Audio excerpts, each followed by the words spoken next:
Children, listen carefully. What I'm about to tell you is not just a story. It is a memory carved into my bones like a scar that never fades, a shadow I still carry even after so many years.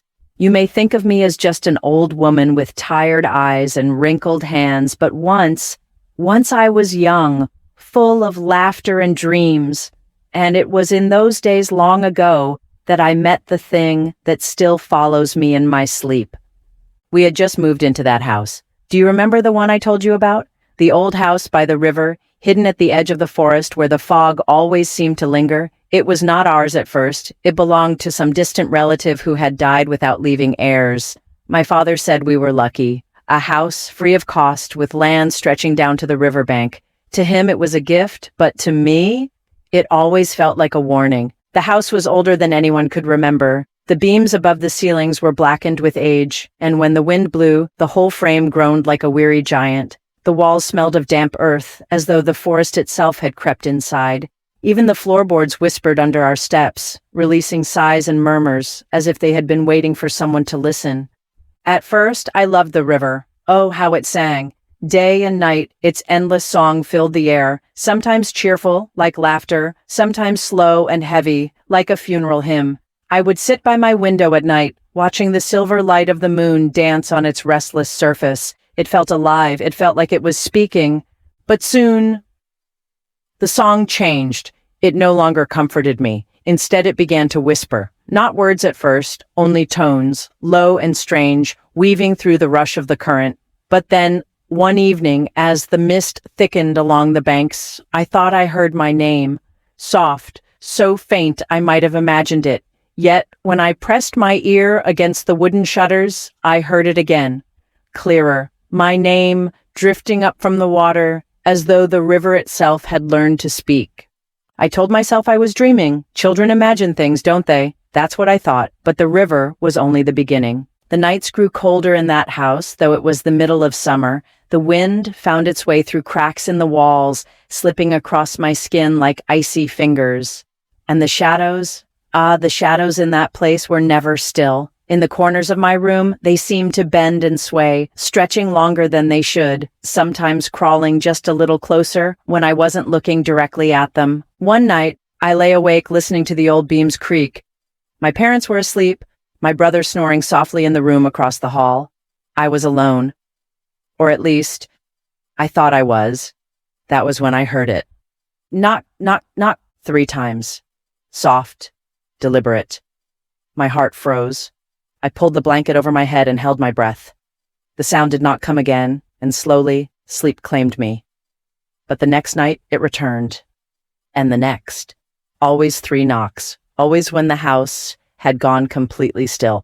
By the 4th night, I dared to peek. I sat up in bed, the blanket clutched to my chest, and whispered into the dark, "Who's there?" No one answered, only silence, thick and heavy. My candle flickered, though the window was shut tight. I told myself it was only the house settling, only wood shifting against wood, but deep down, I knew better. The 5th night was different. The knocks came closer. So close, they seemed to echo right beside my bed. And then, I felt it. A breath, cold as the grave, brushing against my ear.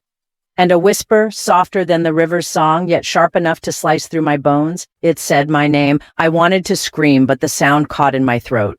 I lay paralyzed until dawn, my eyes wide open, staring at the ceiling, while the dark pressed down on me. When the sun finally rose, I ran to my mother and told her everything. Do you know what she did? She laughed. She stroked my hair and said it was only a dream, that I was letting the old house frighten me. My father, too, waved it off. Houses like this make noises, he said. You'll get used to it. But I knew I would never get used to it.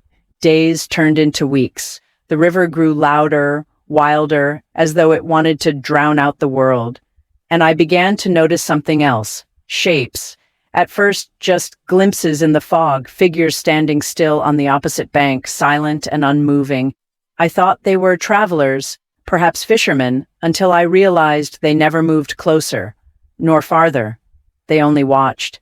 Their faces, pale and indistinct, seemed to follow me wherever I went. One evening, as dusk bled into night, I leaned out the window to watch. The fog was thick, coiling around the trees. That was when I counted them. 3 figures standing shoulder to shoulder, staring straight at our house. My heart thudded in my chest. I ran to fetch my brother, but when I pulled him to the window, they were gone. He laughed, called me foolish, and went back to bed. But I knew what I had seen. And the next night, there were 4.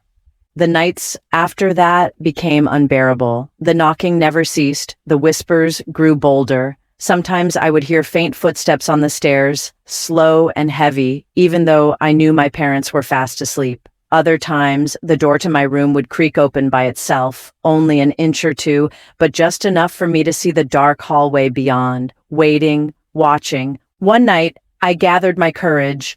I lit a candle and left it by my bedside.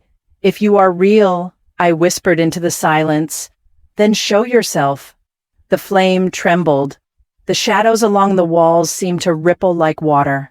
And then, slowly, ever so slowly, the candle went out, blown away by a breath I could not feel. That was the night I stopped sleeping. Children, you must understand, when you are young, you think the world is safe. You believe your parents can protect you from anything. But there are things in this world that no mother or father can fight. Things that do not belong to the living. I learned that lesson in the house by the river. The river kept calling my name. Louder now. Clearer. At times, it sounded like my own voice echoing back at me. At others, it sounded like my mother's, sweet and familiar, coaxing me to come closer. But when I looked outside, I saw no one. Only the water, rushing dark and endless beneath the moonlight. I tried to stay away, but the pull was strong. Some nights, I found myself standing at the edge of the bank without remembering how I had gotten there. My feet bare, my nightdress damp with mist, the river roaring below me, and always, always, the pale figures in the fog, waiting silently across the water. That was when I realized they were getting closer. Children, if the story chills you already, hold on to your blankets. For what came next was far worse. The house had begun to change, or perhaps it was not the house at all. It was me. My eyes grew sharper, my ears keener, as though I had been chosen to notice what others could not. My parents slept peacefully, unaware of the whispers at the windows. My brother laughed at me, dismissing my words. Yet when the sun went down and the river sang its mournful hymn, I felt the walls breathe, the shadows stir, and the house lean closer, listening. One night, as I lay stiff in bed, I heard a sound that froze my veins. Not knocking this time, nor footsteps, nor whispers. It was a cry.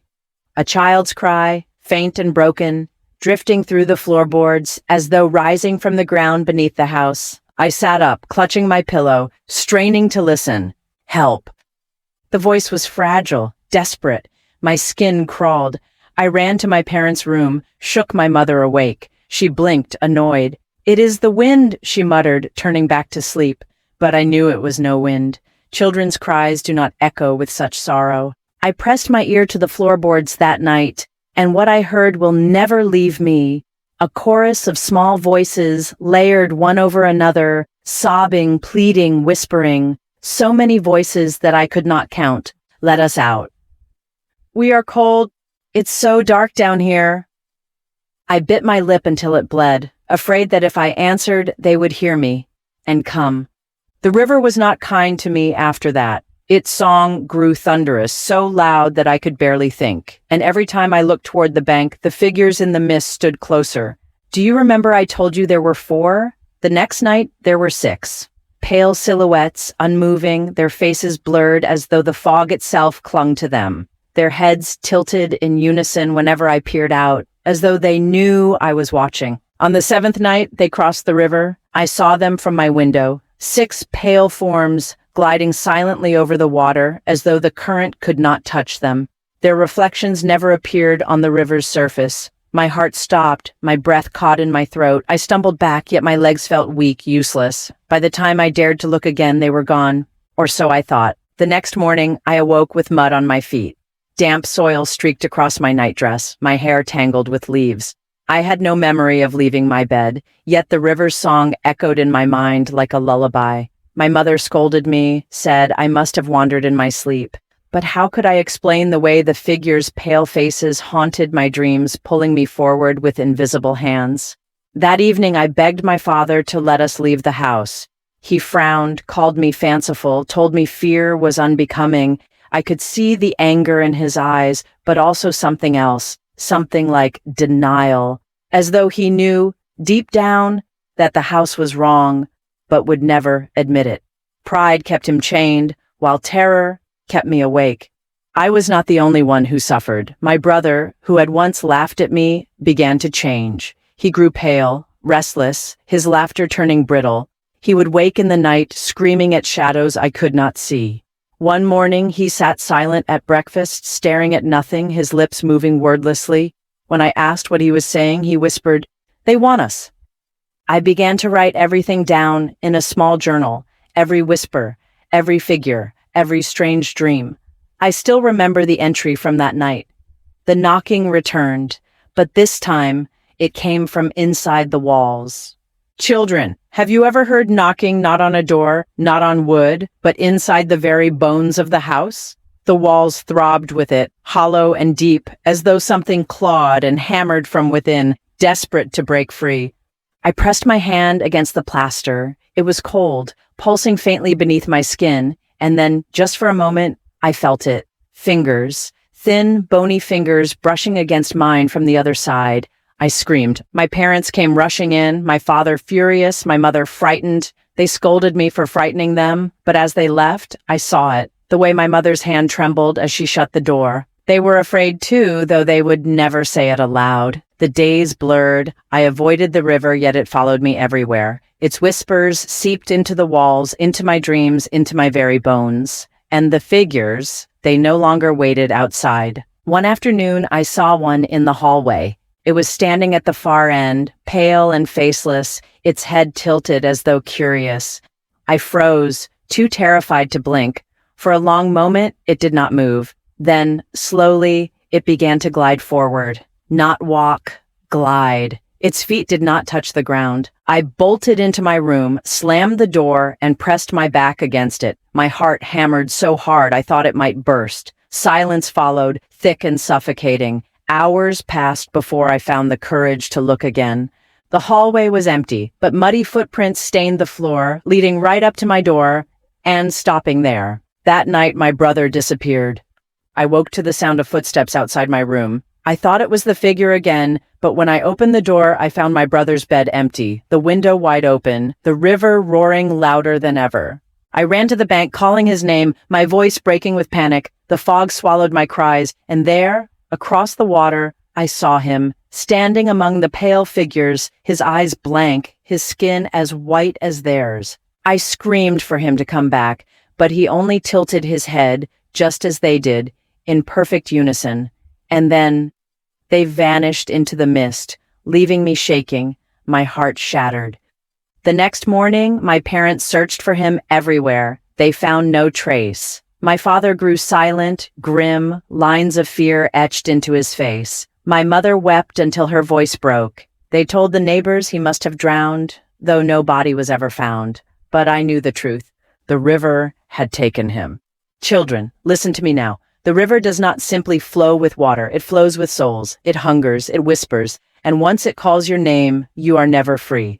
After my brother vanished, the house grew unbearable. The voices beneath the floorboards grew louder, their cries more desperate. Sometimes I thought I could hear him among them, calling out, begging. But whenever I pressed my ear to the ground, the voices turned to laughter, cold, cruel laughter that made my blood run cold. The pale figures no longer stayed outside. They came into the house, drifting silently through the rooms at night. I could hear them brushing against the walls, moving through the halls, standing at my bedside as I pretended to sleep. Once, I felt icy fingers close around my ankle, tugging me toward the edge of the bed. I kicked, thrashed, screamed, and they let go. But the bruises remained. I told my parents again and again that we had to leave. My father refused. "This is our home," he growled, though his eyes betrayed the fear gnawing at him. My mother begged him to listen, but pride is a dangerous chain, children. It kept us bound to that cursed place. Until the night everything changed. It was autumn now. The trees bent low, their branches clawing at the windows. The river raged, swollen with storms. I could not sleep. I lay awake, listening to the endless knocking inside the walls, when suddenly the sound stopped. Silence. For the first time in weeks, silence. I almost wept with relief until I heard the creak of the stairs, slow, heavy. Step by step, something was climbing up from the darkness below.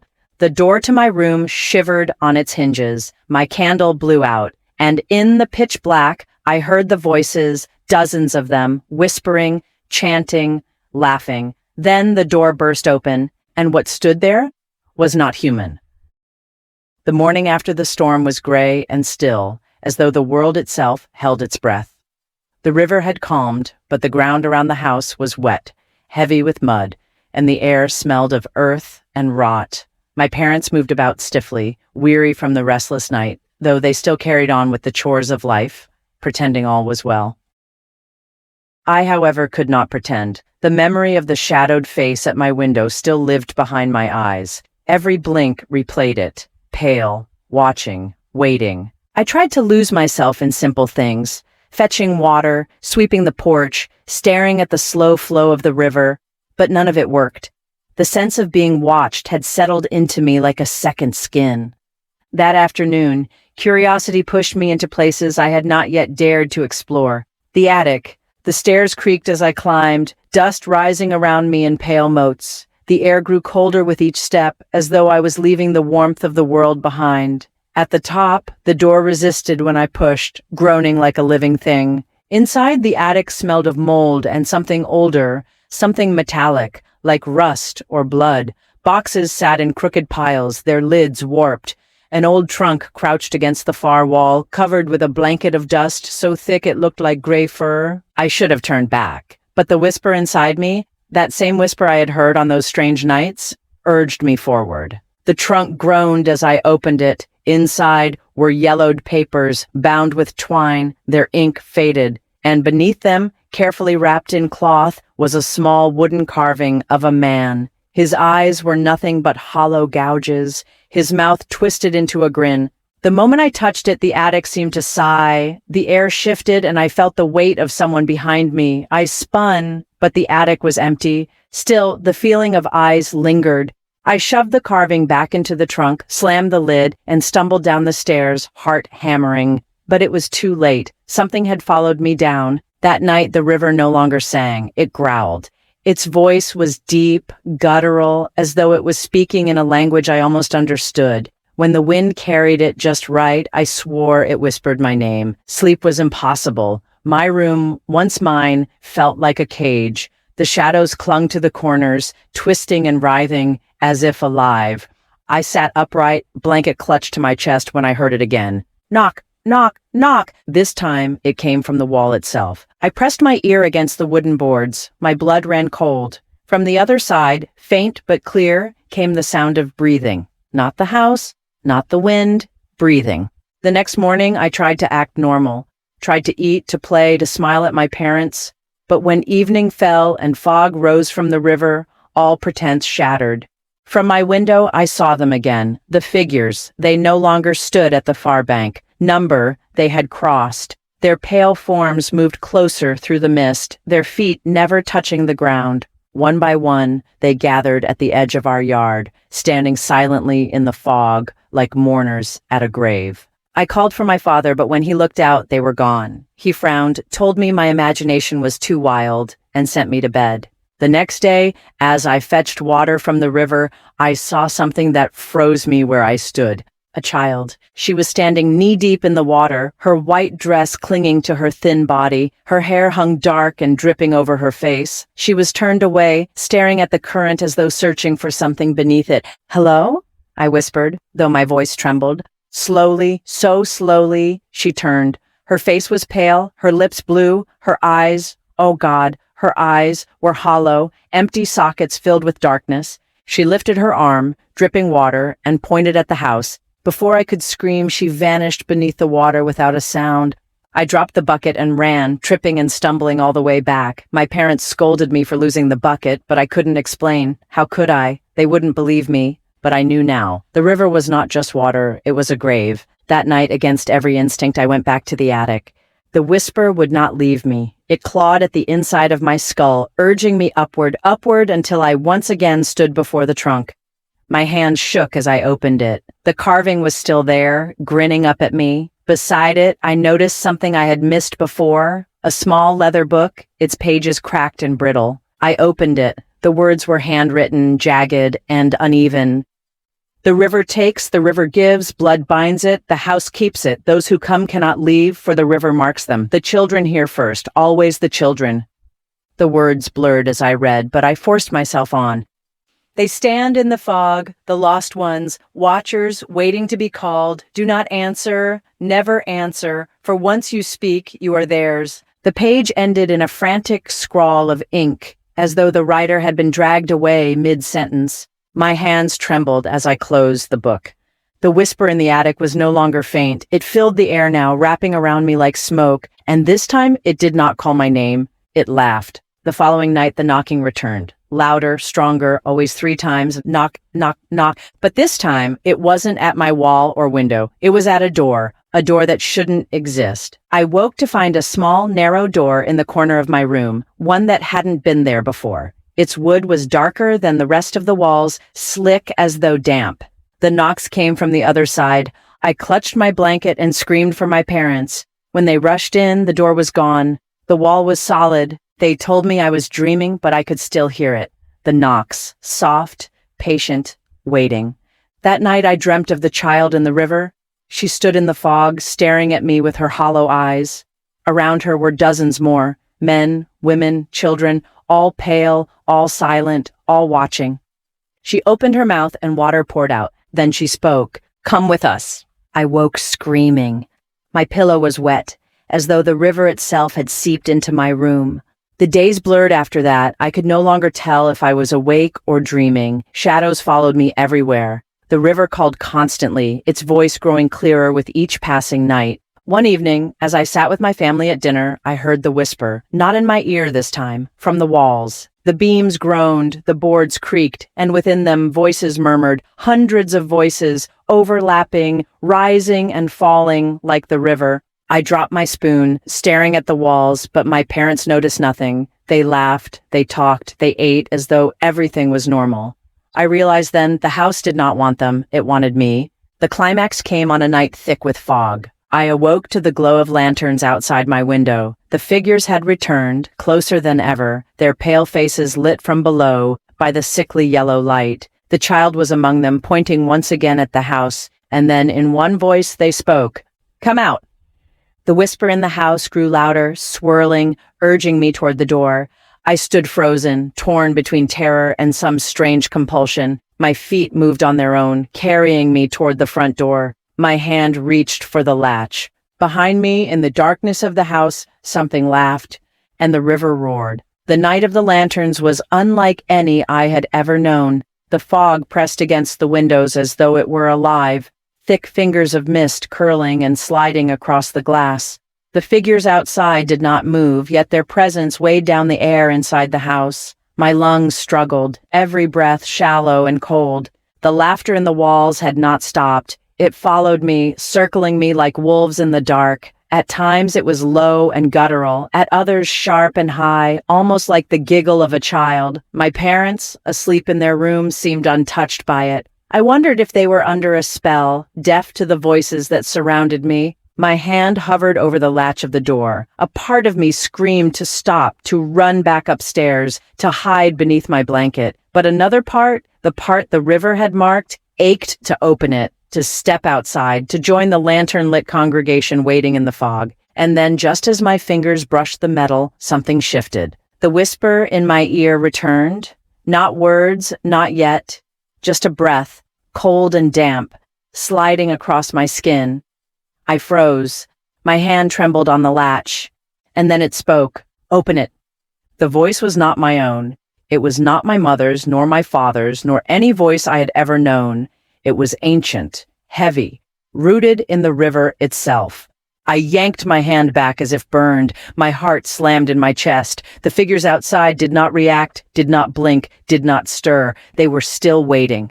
I fled back to my room, clutching my blanket like a shield. But when I looked toward the corner, the narrow door was there again, the one that should not exist. It pulsed faintly, as though something behind it breathed. Knock, knock, knock, 3 times, always 3. The next morning, I returned to the attic. The leather-bound book had answers, I was sure of it, though I dreaded what those answers might be. This time, I carried it downstairs and read in the daylight, hoping the sun would guard me. The ink was faded, but legible, the words written by someone who had lived in this house long before us. The river keeps what it takes. The drowned do not sleep. They rise in fog, bound to the water, bound to the house that feeds it. The children hear them first, for innocence is a door left ajar. Once the river speaks your name, you cannot unhear it. My hands shook as I turned the page. They knocked on my door as well. Always 3 times. If you open, they step through. They do not enter as guests, but as owners, for the house belongs to them. The walls are theirs, the shadows theirs, the breath in the night theirs. If you answer, you join them. I swallowed hard, forcing myself onward. The carving is their key. The grinning figure binds them. It must never be broken, never be discarded. To destroy it would be to unleash them fully. To keep it is to hold them back, though never completely. The house is their cage, and we who live here are the bars. The words blurred through my tears. I slammed the book shut. We were not just living in a haunted house. We were keeping something imprisoned, and the house was slowly turning me into the jailer. The following days blurred together. I stopped eating. I barely slept. Every hour the river called louder, and every night the knocking came. My parents grew worried, but they could not see the truth. Or perhaps the house had blinded them, lulled them into a dream where nothing was wrong. One evening, I wandered outside at dusk, drawn by the sound of water. The river glittered under the fading sun, beautiful in its deception. The current seemed slower, almost lazy, but beneath it I could see movement, faces, pale faces pressing against the surface, eyes wide and mouths open in eternal screams. I stumbled back, heart racing, but the water only rippled gently, as if mocking me. The river was hungry, and it was not finished. The turning point came on a night thick with rain. Lightning split the sky, thunder shook the beams of the house, and the river rose high, swollen and black. I huddled in my room, blanket clutched tight, when I heard it, my mother's scream. I bolted from my bed. Downstairs, the front door stood wide open, rain blowing in. My father was nowhere to be seen. My mother stood just beyond the porch, her nightgown plastered to her skin, her face pale with terror. "They're calling me," she whispered. "Don't you hear them?" I froze. Her voice was not her own. It was hollow, distant, as though spoken from under the water. Behind her, in the fog, the figures waited. The lanterns burned brighter than before, their yellow light sickly and strange. The child stood among them, pointing at my mother this time. "No!" I screamed, rushing forward. I grabbed her hand, tugging with all my strength. "Come inside!" But her body was stiff, her eyes glassy. "They're waiting for me," she said softly. I pulled harder, desperate. And then, just as the figures began to step forward, my father appeared, shoving the door closed and dragging my mother back inside.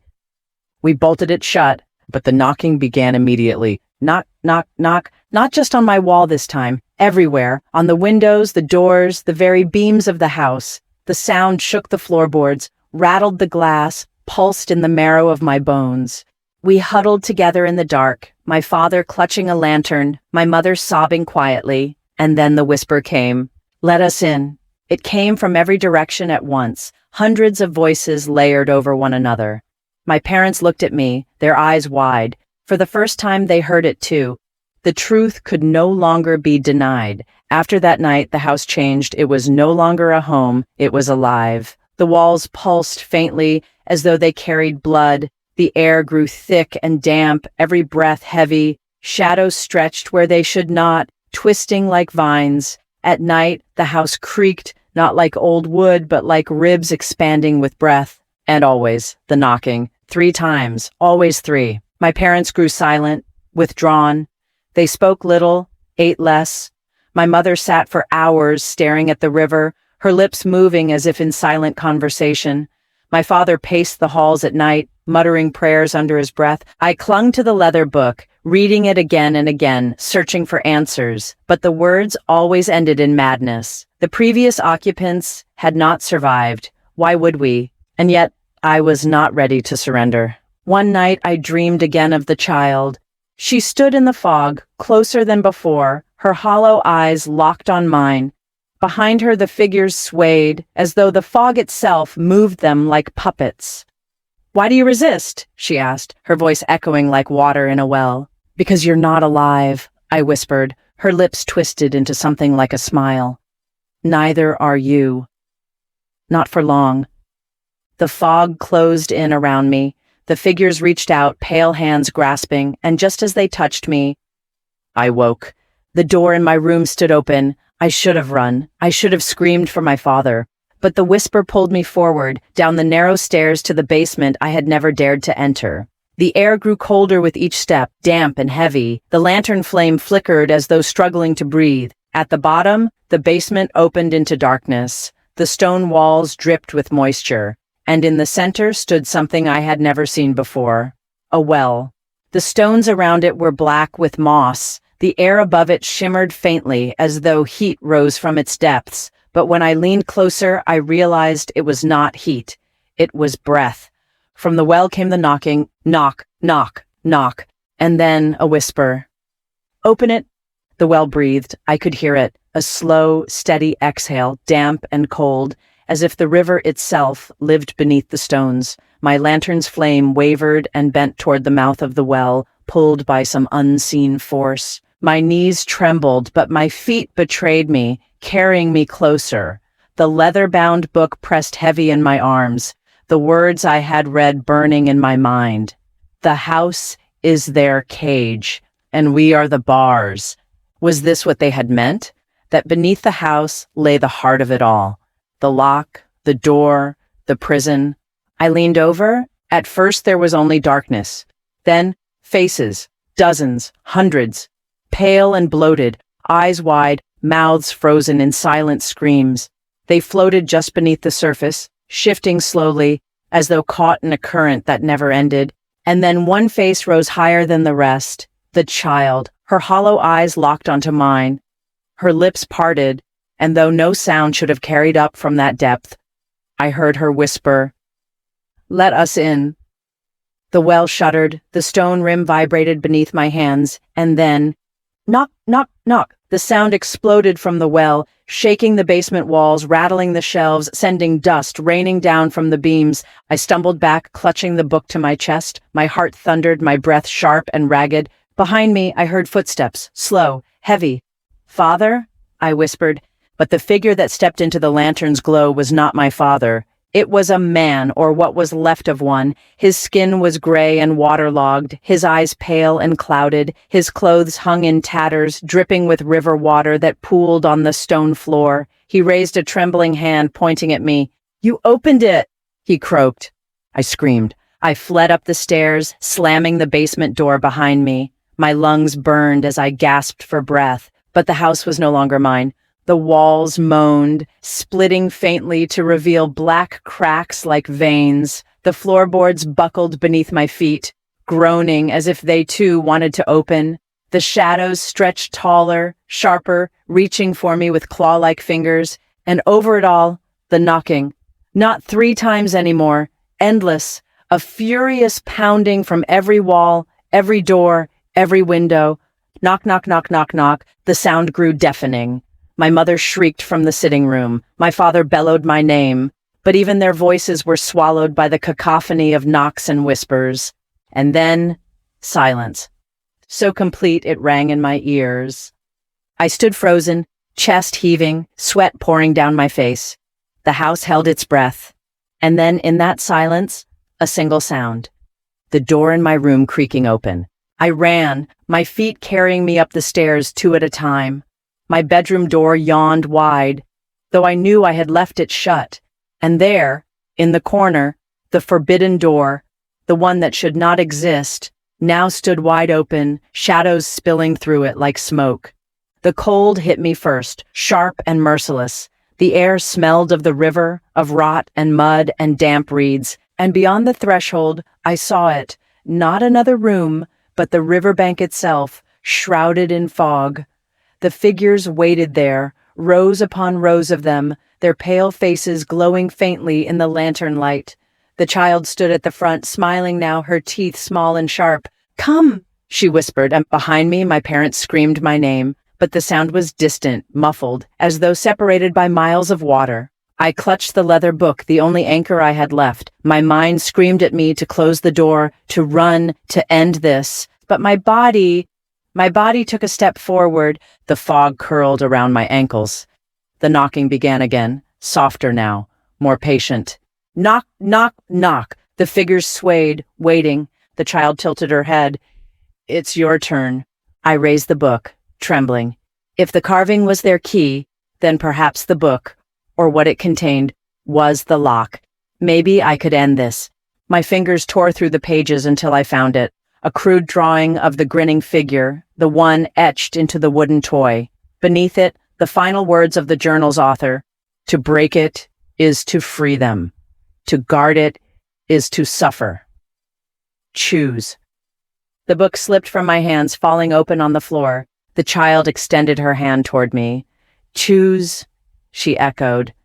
Behind me the house shuddered, walls splitting wider, beams groaning. My mother cried out, a sound of pure terror. My father roared in defiance, but their voices were fading. The river's call thundered louder than anything else, filling my skull, pounding in my chest, shaking the marrow of my bones. I lifted my foot and stepped through the door. The fog swallowed me whole. Cold water surged up my legs, pulling, dragging. The figures closed in, their pale hands reaching, their whispers flooding my ears. My last sight of the house was of my mother's face in the window, her mouth open in a silent scream, her hand pressed desperately against the glass. And then, darkness, silence, but not the silence of peace. The silence of being beneath the water, where no scream can rise, where no breath can escape. And in that silence, a single whisper: "Now you are one of us." The grandmother's voice falters, her wrinkled hands trembling in her lap. The children sit wide-eyed, their small bodies huddled together, the firelight flickering across their frightened faces. She smiles faintly, though her eyes glisten with something deeper, sorrow, or perhaps fear. "And that, my dears," she whispers, "was the last night I truly lived. Every day since, I have carried the river inside me. It watches through my eyes, it whispers through my breath. I never left that house. Not really."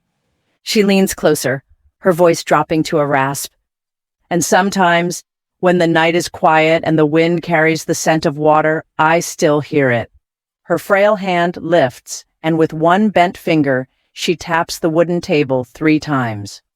Knock, knock, knock. The children gasp. The fire flickers violently, and from somewhere deep within the house, a reply. Knock, knock, knock. The grandmother's eyes widen. "It followed me here.